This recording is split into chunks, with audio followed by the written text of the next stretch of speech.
Victoria's revamped hotel quarantine scheme will be put to the test 5 months after the program sparked a devastating second wave of coronavirus in the state.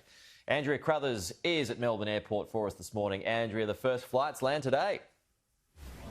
They sure do, Pete. There'll be 8 flights scheduled to land from international places here in Melbourne today. The first will be coming from Colombo, expected to land in just under 2 hours' time. Now, those return travellers won't be coming through here, of course. They'll be going onto the tarmac and quickly ushered onto buses. But it is a big relief for many of those stranded Aussies who have been able to secure a ticket.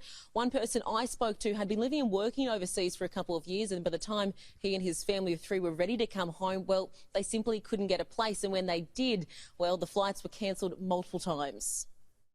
We have been very frustrated as many others stranded Australians.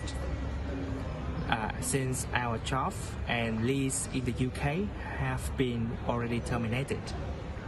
Now we are very excited to get a new flight confirmed just 4 days ago.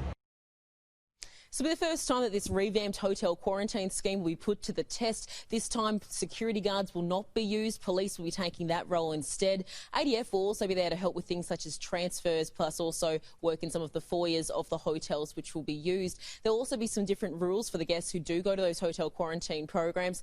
They won't be able to go out for fresh air breaks or exercise breaks as they had once before. But meanwhile, Pete, this is also another big step for Victoria getting out of lockdown. We've got an easing of restrictions which took effect overnight. From midnight last night, masks will only be required in indoor shopping centres, supermarkets, as well as on public transport.